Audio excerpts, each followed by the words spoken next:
o seguinte, esse horário que chegava às 3 da manhã lá, eu nunca vi. Mas quando o passageiro, por exemplo, que ia embarcar de São Paulo para o interior, e que aquele trem que ia vir para voltar, ele estava atrasado, então o que eles faziam era o seguinte, botavam os carros-leito, que os carros-leito já estavam em São Paulo, então botava os carros-leito lá e o passageiro que ia embarcar naquele trem ficava já ficava acomodado no leito, que ele mesmo ia viajar.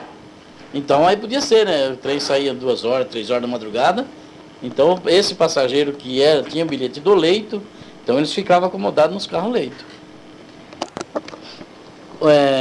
Porque é o seguinte, o trem, por exemplo, o trem que atendia o N5, que saía às 23 horas da noite, de lá de São Paulo, então ele chegava de P8 para retornar às 11 horas da noite. Ele chegava às 8 horas, né? Para retornar às 23 horas. Mas às vezes havia algum descarrilhamento, atraso aqui na Paulista, então ele ia chegar lá já 11 horas por aí, né? Então nesses casos eles punham os dormitórios lá e acomodavam o passageiro que ia embarcar para o interior no dormitório. Já deixava eles acomodados. Isso eu vi porque a gente já assistiu isso aí lá, né? A chefia fazer essa situação lá, porque passageiro com bilhete de dormitório não ia ficar lá, né, na plataforma lá esperando. Então encostava-se os carros na plataforma, eles acomodavam eles e esperavam o trem voltar, limpar, para depois voltar para o interior. Às vezes ele era limpado ali mesmo, o pessoal da limpeza, né, que tinha... Quando eu entrei lá era Ecolimpa, depois acho que perderam o serviço lá, passou para tal de Brasanita. Aí eles mesmo limpavam ali mesmo, manobrando e tudo. Limpando o trem. Porque essa empresa era contratada pela Paulista, né, para limpar os trens lá em São Paulo. Então ela tinha já o pessoal que fazia serviço para ela. Da Paulista, né? Antigamente era Paulista, depois passou a FEPAS, né? Mas continua a mesma coisa. A empresa que limpava os trens da Santo Jundiaí limpava também o da Paulista também.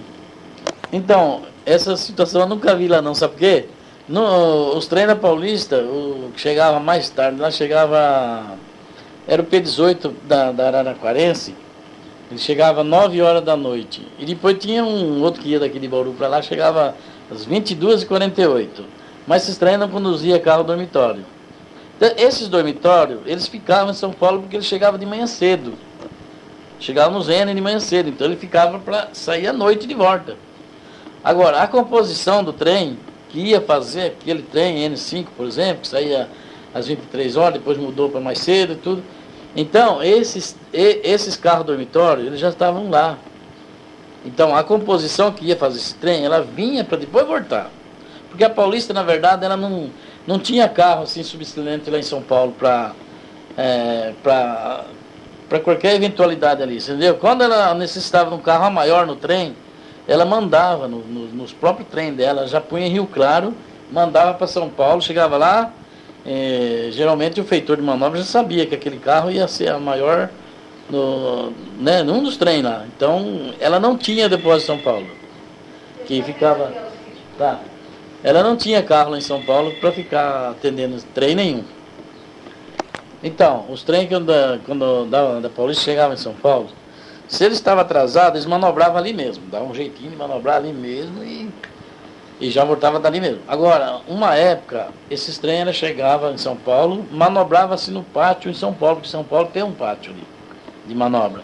Então esses caras eram tudo manobrado ali naquele pátio. Depois, uma época, era assim, o trem que ia para o Paris, que tinha um breque bagagem, que ia descarregar bagagem lá, então ele ia para lá e manobrava lá. O que não tinha bagagem, que ficava em São Paulo, então manobrava em São Paulo. E ele manobrava ali em São Paulo mesmo. E depois, uma época, foi para Barra Funda, né? E mudaram, tiraram do Paris e mandaram para Barra Funda. Aí manobrava-se na Barra Funda. Inclusive, os carros que eram devolvidos para Paulista já vinham logo em seguida, nos primeiros trens que tivesse de volta para o interior, já mandava eles devolvidos embora. O povo está dentro limpando ele e o manobreiro manobrando. Não estava nem aí. O serviço de limpeza é uma, né? E manobra é outra. Então, não tinha por que atrasar mais, né? O problema do cara ficar dormindo nos carros dormitórios, lá em São Paulo nunca aconteceu, porque São Paulo era o fim da linha. Então o pastor chegava lá, ele tinha que ir embora, né? Então ele saía 1 hora, 2 horas, 3 horas, ele saía embora para casa dele. Agora aqui, quando chegava no interior aqui, São José do Rio Preto, o Marília, né, que eram os pontos finais do dormitório, então, quando chegava fora de hora, então esses passageiros permaneciam dormindo lá. Até mais ou menos umas horas para eles poderem pegar ônibus para ir embora, né? 36, né? O húngaro não. O húngaro era um trem assim, um trem executivo, né, que eles falam, né? Então, ele não... A lotação dele era 216 lugares. Só isso. Eu não lembro porque é o seguinte, né? Tinha os carros motor, que ele era metade, né? Metade era o carro motor e metade era para o passageiro. Aí depois tinha um outro carro, ele tinha um barzinho no meio, né? Ele tinha um barzinho, depois começava as cadeiras dos passageiros. E o outro que era completo. 6 lugares. Isso eu lembro até hoje. Não, lá, quando eu entrei lá, então ele vinha da estação, né? Ele entrava como auxiliar de estação, para depois ir como agente de estação, né? Aí depois ele ia agente de estação titular, que já era para chefiar a estação. Não, o telegrafista, ele partia para uma outra função que tinha aqui na Noroeste, que chamava-se compositor. Compositor era o que licenciava trem, número de trem, essas coisas assim, né? Então tinha um agente de estação que era o chefe de estação, que controlava outros tipos de serviço. E tinha esse agente de estação que era o compositor. Esse vinha da carreira do Telec, né? Bom, a carteira quilométrica é o seguinte, qualquer pessoa tinha direito nela, né? Porque era uma carteira quilométrica, chamava quilométrica. Então você comprava uma carteira com 10 mil quilômetros. Aí você ia viajar. Então, cada vez que você ia na bilheteria, por exemplo, São Paulo a Jundiaí, 60 quilômetros. Então ele abatia naquela carteira 60 quilômetros. E toda viagem sua abatia a quilometragem que você usava durante a viagem.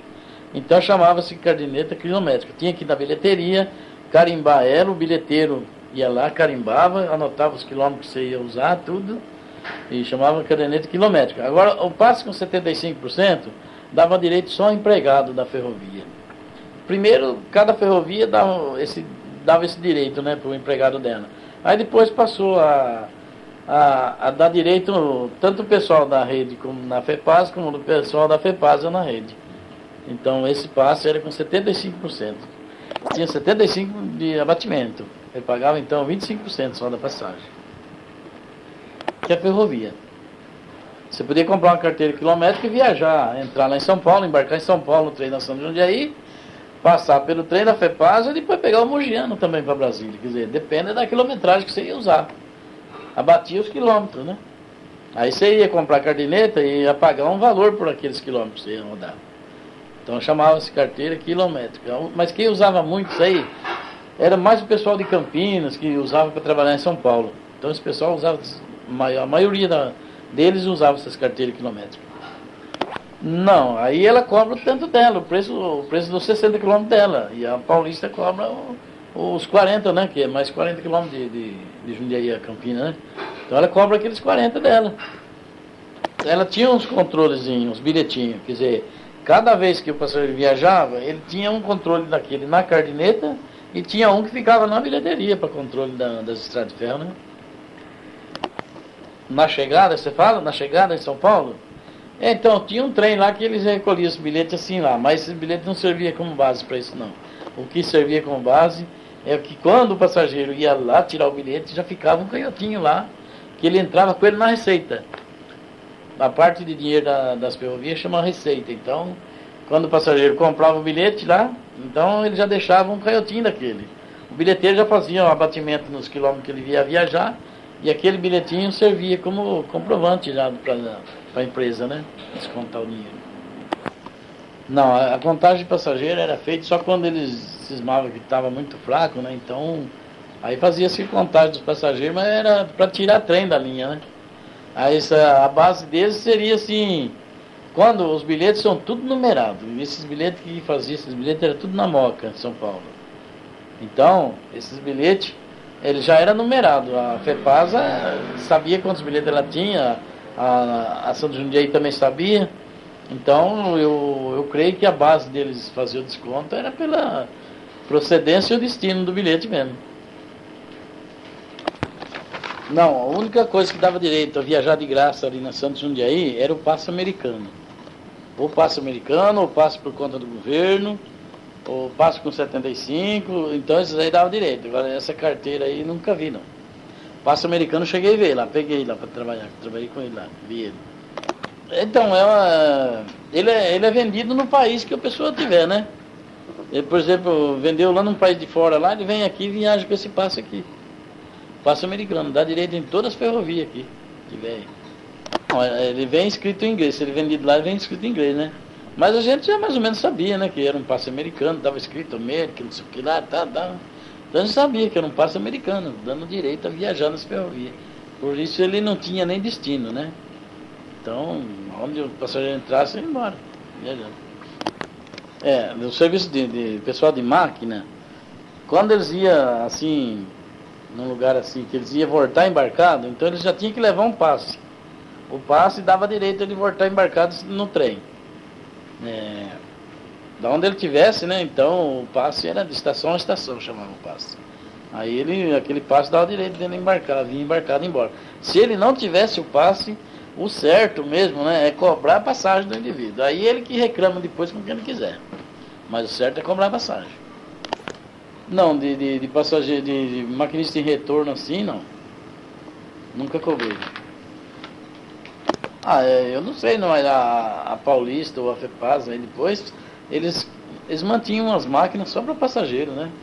Então aquelas máquinas eram somente serviço passageiro mesmo. Eles não punham para puxar carga. Porque foi poucas máquinas que andou lá, né? As V8 andou lá em um tempo, lá em São Paulo, e ela atendia um trem de carga, né? Mas ela não era assim, direto não, era só mesmo aquele trem. Ela levava um trem, trazia outro e pronto. Não, quando eu entrei lá já não tinha mais, a Bragantina já tinha sido excluída dali já. Não, só tinha o trilho na plataforma.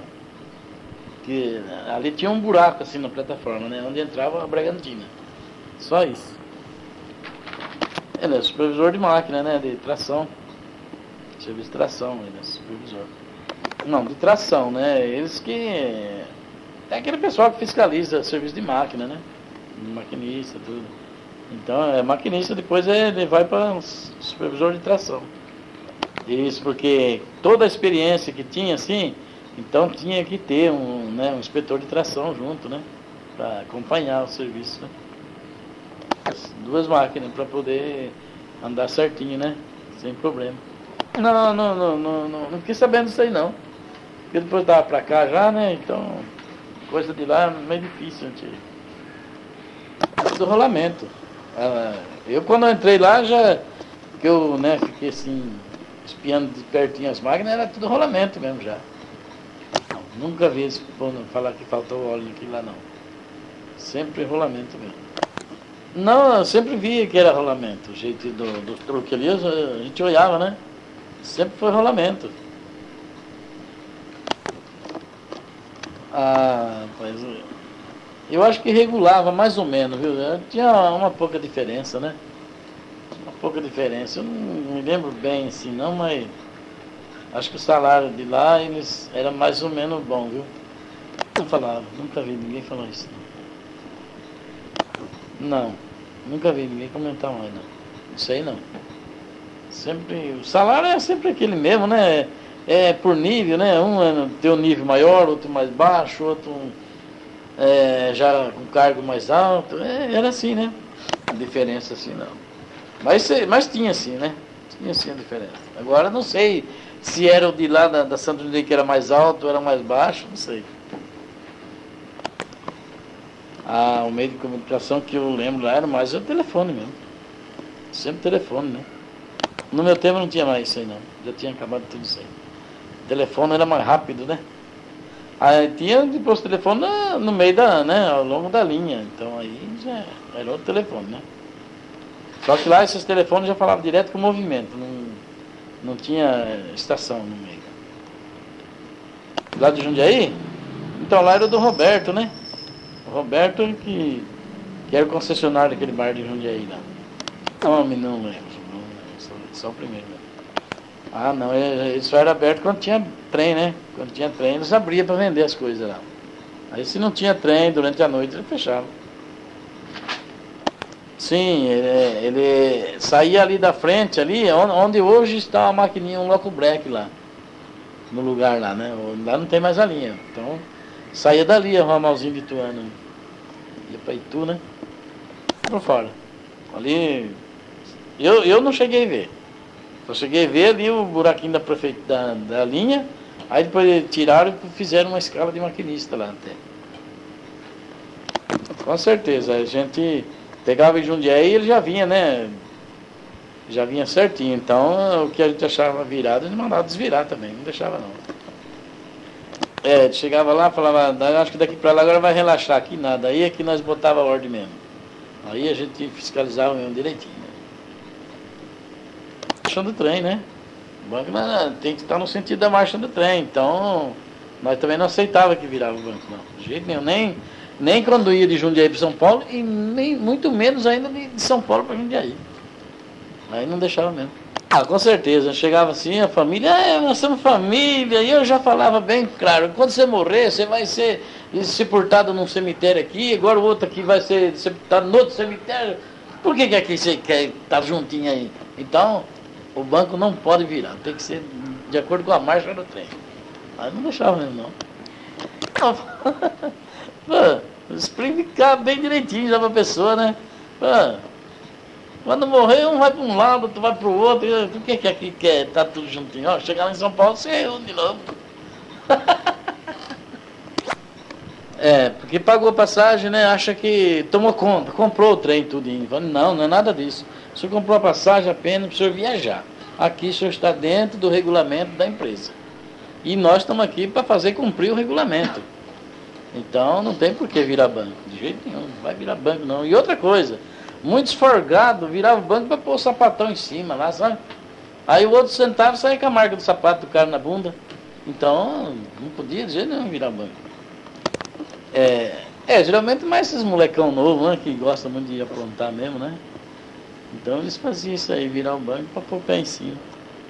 E a gente, então lá eu, por exemplo, não deixava, não vai virar banco nenhum ainda. Esse boato correu lá, que saiu um trem lá pro Rio de Janeiro que ia fazer em 4 horas. Falei, bom, então é muito bom o trem, né? Porque o trem gastava 8 horas de viagem de São Paulo ao Rio, né? E ia fazer com 4, trem bala mesmo. Esse projeto andou lá, só que não saiu do papel, né? Isso, dizem que era japonês mesmo o trem, né? Que ia fazer esse trajeto lá. 82, 83, por aí, falava esse negócio aí. Isso. Então, eu fui para Jundiaí, mas eu fazia escala de Jundiaí para São Paulo, né? Então eu estava sempre em São Paulo, ouvindo tudo quanto é coiseira lá. Com certeza, São Paulo era o jornal do dia mesmo ali. Chegava lá, tava as fofocas tudo certinho lá pra te ouvir. Os boatos corriam mais em São Paulo, né? Porque lá era a sede de todos os agentes de trem, né? E a nossa sede era em Jundiaí, mas São Paulo era o centro mesmo lá dentro. Foto. Com certeza tem foto lá até da molecada tirada numa box 300. Eu tenho foto das crianças ainda lá, quando meus meninos tinham acho que 5 anos, 4 anos, por aí. E hoje eles estão com 30, né? Então já 25 anos já passados já. E eu tenho foto deles quando ainda as máquinas estavam na frente lá ainda. Hoje não tem mais nada. Tiraram tudo as máquinas de lá, tudo. Mas eu já visitava aquele museu lá em Jundiaí já. Muito tempo. Sim, o museu. Sempre fiz visita lá no museu também. Jaburu, essa 300, é uma pequenininha lá que se chama de baratinha, né? Não sei se é baratinha ou baratão, porque tem 2 tipos, né? Mas eu sei que uma delas estava lá, exposta lá também. Não, naqueles carros lá não. Aqueles carros não tive acesso nele não. Isso na plataforma da 300 ali, tá? Os 3 moleques viu lá na frente lá. Não. Esse Loco Black veio bem depois de 86, né, pra cá. Vixe, pra Jundiaí. Acho que deve ter vindo lá em 90, por aí. Esqueço alguma, mas é mais ou menos, né? E aí vem Várzea Paulista, né? Campo Limpo, Botujuru, Francisco Morato, Baltazar Fidelis, Franco da Rocha, Caieiras, Perus, Jaraguá, Vila Clarice, Pirituba, Lapa, quilômetro 88, Lapa, Água Branca, Barra Funda, São Paulo.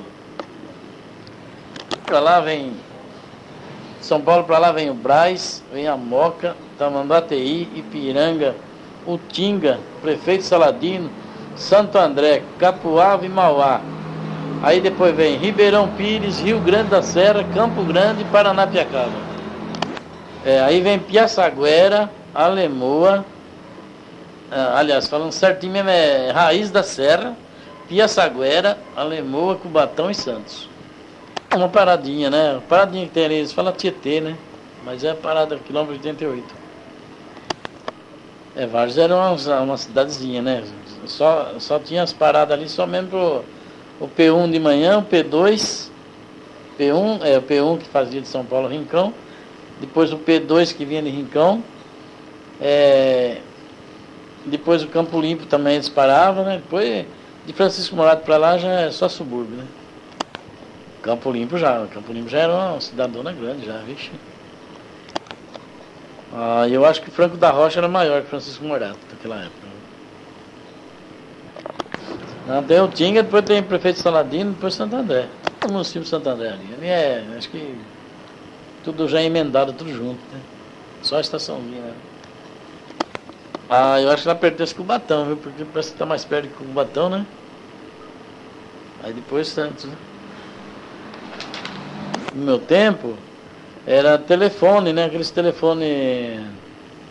Um que você punhava uma parte das orelhas e falava na outra aqui do lado, que não era conjugado num aparelhinho só, não. Então você apertava um botãozinho para falar, você soltava o botãozinho para escutar. Aí você falava direto com o movimento, porque a nossa comunicação nos trens sempre foi direto com o movimento. Nós não falávamos com estação. Como você falou a pergunta, eu não entendi a pergunta. Não, esse aparelho é na estação, mas só estava na estação. E nós tínhamos um telefone, mas era para ligar em caso que desse problema no meio da linha, né? Então aí você ia lá, ligava os fios lá em cima, na linha lá em cima, e depois falava com o movimento. Só que aqui na Noroeste era dividido em 2 distritos. Primeiro distrito e segundo distrito. Campo Grande era o segundo distrito. Então, se você estava lá para lá de Campo Grande, você ia falar com o movimento em Campo Grande, né? Até Água Clara você falava com o movimento em Campo Grande. De Água Clara para cá você falava com o movimento aqui em Bauru. Não, comunicação boa mesmo, que nem o telefone de hoje, mesma coisa. Limpinha. Quase que nem o seletivo mesmo. Aliás, seletivo mesmo aquele telefone lá. Aquilo era seletivo mesmo, você falava direto, né? Não, nessa época aí já não tinha mais telegrafista, aí acabou tudo o telegrafista, já era compositor, né? Acho que os telegrafistas passaram a ser compositor. Não, eu nunca vi não. Eu tô achando aquelas antenas lá, era, acho que da Paulista, não era? Do movimento da Paulista, aquilo lá, né? Tinha os 3 escritórios, né? Da Paulista, Sorocabana e na Noroeste.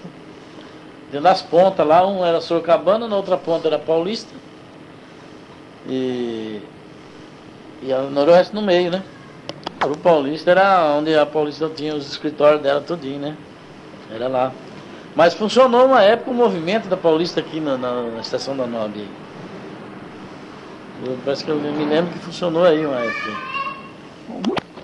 O vagão do Mira era um vagão fretado, né? Que tinha uma companhia lá. Tem, essa companhia tem até hoje ainda. E ela fretava esse vagão para carregar com encomenda do Mira. Então saía daqui de Bauru, saía de Campo Grande, ia tudo lá para Corumbá. Uma empresa transportadora. A ponte maior, mais bonita que eu vi foi a lá, Eurico Gaspar Dutra, né? Que foi a ponte do Rio Paraguai. Essa ponte é grande, tem 2 km de extensão, né? É grande mesmo. Depois tem a outra do Rio Paraná aqui, que chama Mendiçá. Essa também é grande. Essa ponte foi usada até para passar os carros, né? Na época passavam os carros, que não tinha a barragem, então os carros passavam na ponte do trem. Ah, ela liga Porto Esperança para Corumbá. Não, essa é bem mais alta, passa navio por baixo, tudo não. Essa é grande mesmo, tem até o sinaleirinho do navio ali, em cima da ponte, virando tudo não.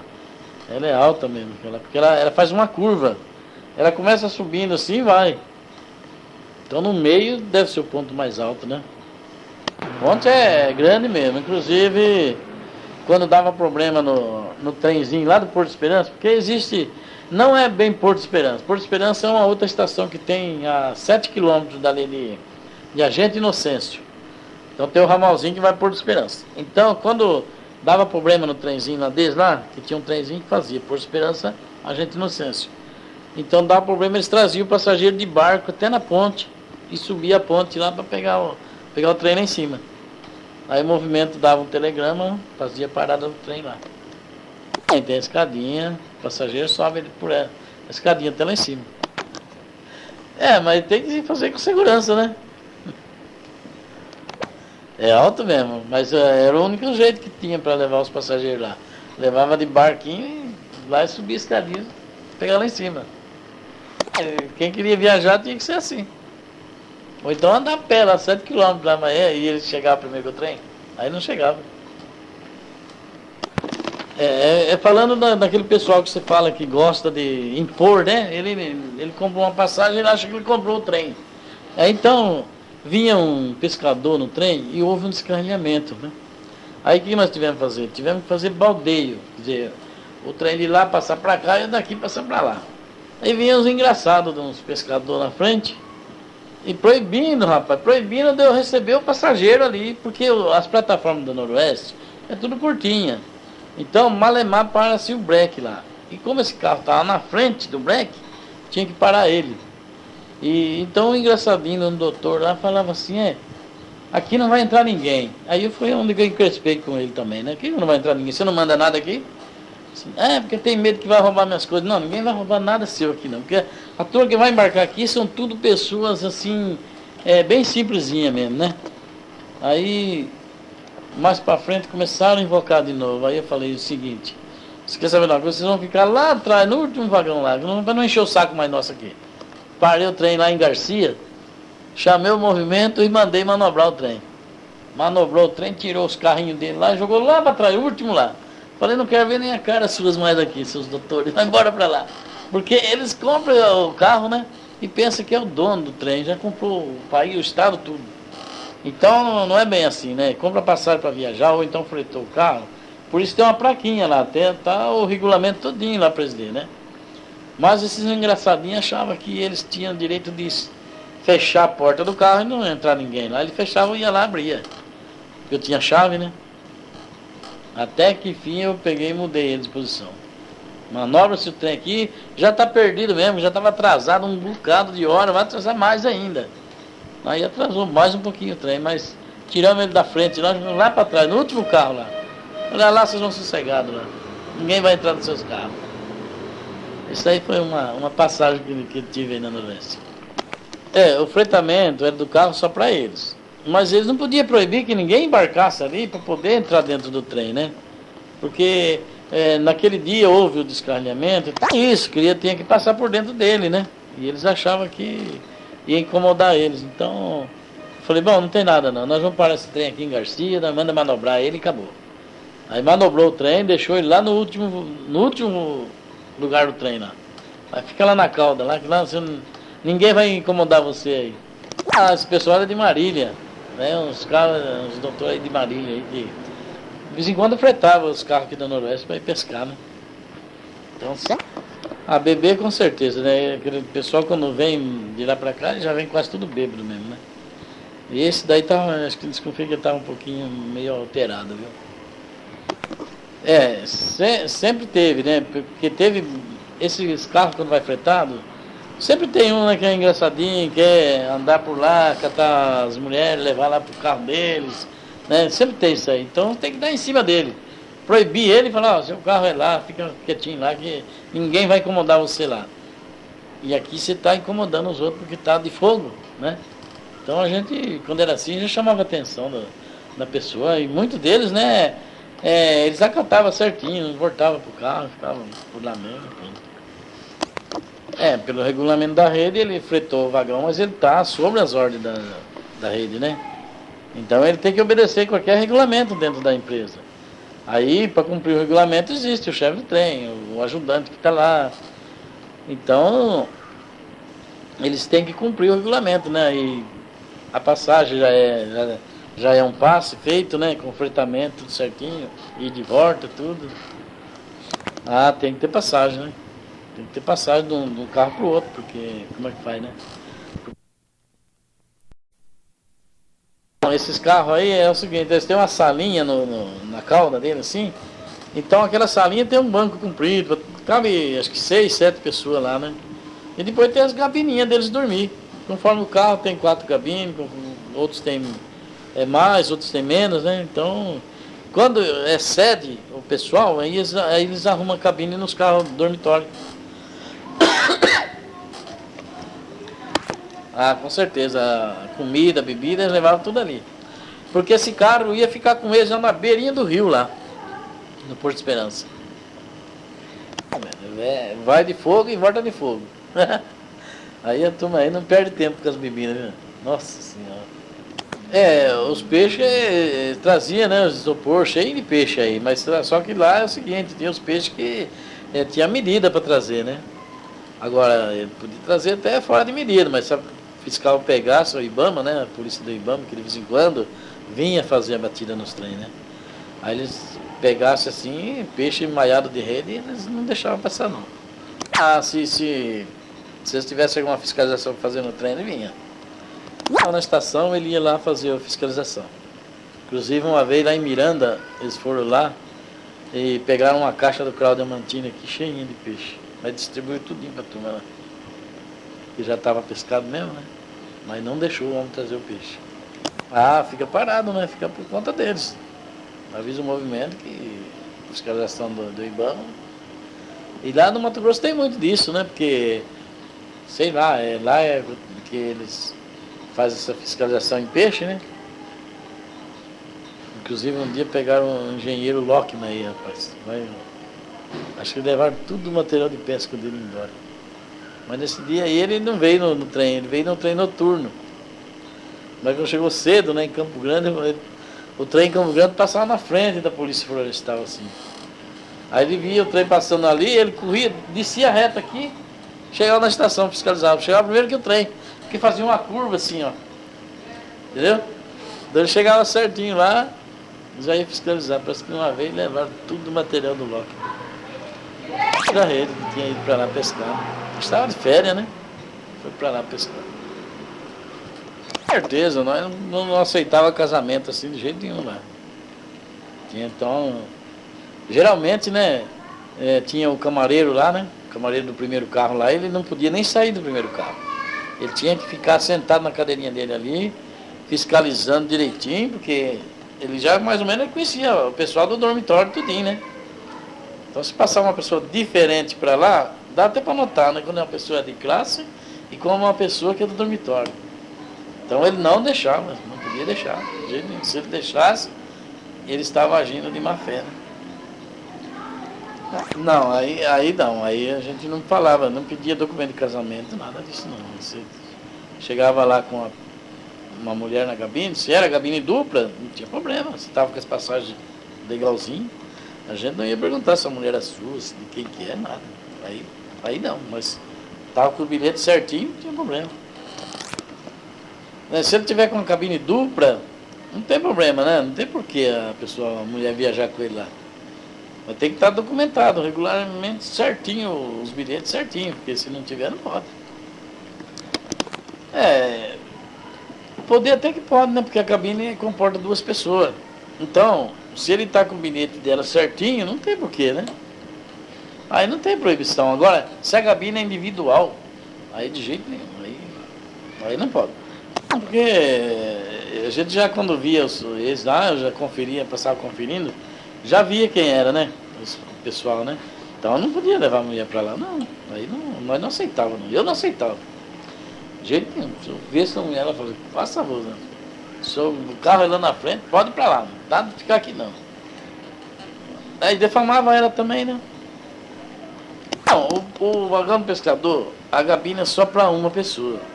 No vagão normal lá, no duplo, a gabina é para 2 pessoas. O problema está na gabine. O carro do pescador, ele está fretado para 6 pessoas. Então é 6 pessoas, não pode viajar 7. Se tiver 7 lá, um é clandestino, então tem que cobrar a passagem dele, ou se ele estiver lá, ele não é de lá, ele é daqui do carro do primeiro, do carro do segundo, então tem que ficar para cá pro carro dele.